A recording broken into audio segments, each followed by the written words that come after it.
to see you. We've got a lovely day today, and so I don't think we're going to need these.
Where's Keith? He's behind me. No, he's not. Where? No, he's not.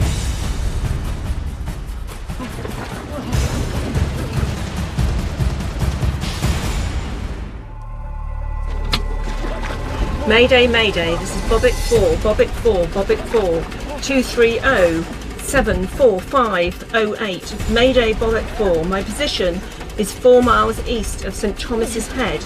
Man overboard, I need immediate assistance. We have lost sight of him. He is not wearing a life jacket. Over.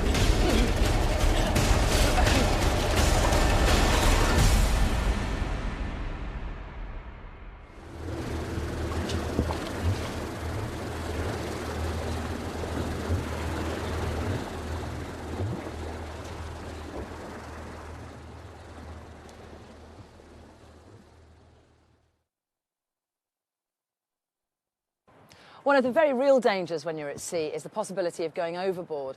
Now, we all like to think that it won't happen to us, but the fact is it does happen, and often. One of the biggest dangers of going overboard is the immediate effects to the body of hitting the water. It's called cold water shock, and it's by far the biggest cause of death in marine accidents. It doesn't matter how strong, fit, thin, fat, old or young you are, it could well happen to you. In this programme, we're going to look at how the body reacts to sudden immersion in cold water, how to improve your chances of surviving, and how to respond if you or one of your crewmates does go over the side.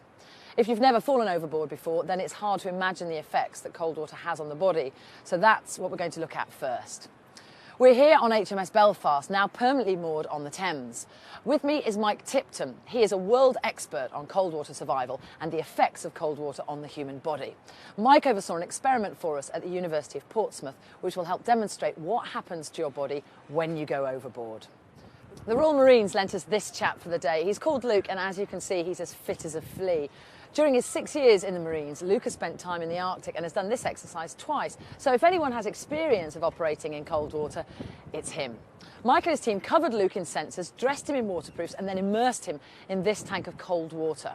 The water in the tank is kept at a constant temperature of 12 degrees centigrade, which is the average sea temperature around Britain.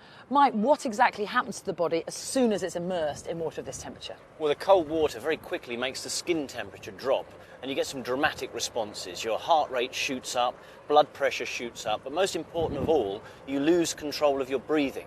You start to hyperventilate or overbreathe, and you can't hold your breath anymore. So normally you can hold your breath for about a minute in air. That drops down to just a few seconds when you hit cold water. So the dangers of drowning are increasing by the minute? Absolutely, because you've only got to take about 2 to 3 pints of water in the lung. That's about a third of a normal breath in. and you've passed the lethal volume for drowning. So that's immediate. What happens next? Well, if you survive that phase, and sadly many don't, you then go on to the next phase, short-term phase, where your nerves and muscles, particularly in the arms and legs, start to cool, and you lose the ability to do things like swim, to help yourself, to open a flare, to do all those kinds of emergency actions that you need to do to ensure your survival. Now we can see here that Luke is trying to swim, but it's not working. Well, that's because the water now is cooling his nerves and muscles in his arms and legs. And what happens there is you get weaker. You also get tired very quickly. You lose coordination. All these things add together to mean that even very competent swimmers are unable to swim anything like the distances or with the same proficiency as they can in warm water. How long does it take to get to that stage when you lose coordination? Oh, it can happen as quickly as 15 to 20 minutes. And classically, you see it by somebody being horizontal in the water when they first start swimming. And as they become fatigued, as they become uncoordinated, they become more and more upright. And the last thing is they're upright, just struggling to keep their airways clear of the water. All right, well, let's see how Luke is feeling. From the start, it was okay. Started to swim. Instantly, you feel your blood start coming away from your hands and your feet. You don't have as much control as usual. Then the cold started setting in, hot deeper down inside. Feel coordination start going.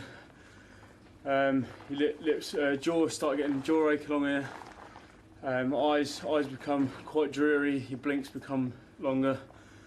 Luke's done this before, so we asked him how this compared to his Arctic training. Actually having to do something as opposed to just static in the water and then, say a few things and drag yourself out is a lot easier compared to actually having to I suppose, simulate fighting for your life, really, swimming, especially with clothing on as well. So it's amazing how much the clothing itself, how thick it is, actually stops your movement. So there's the harsh truth. If you do go into the water, the chances are you'll be in serious danger of dying. No matter how fit you think you are, you won't beat the sea. So how prepared you are and how you react if you fall in could make the difference between life and death. Maybe even your life and death. So prepare, take care, and wear a life jacket.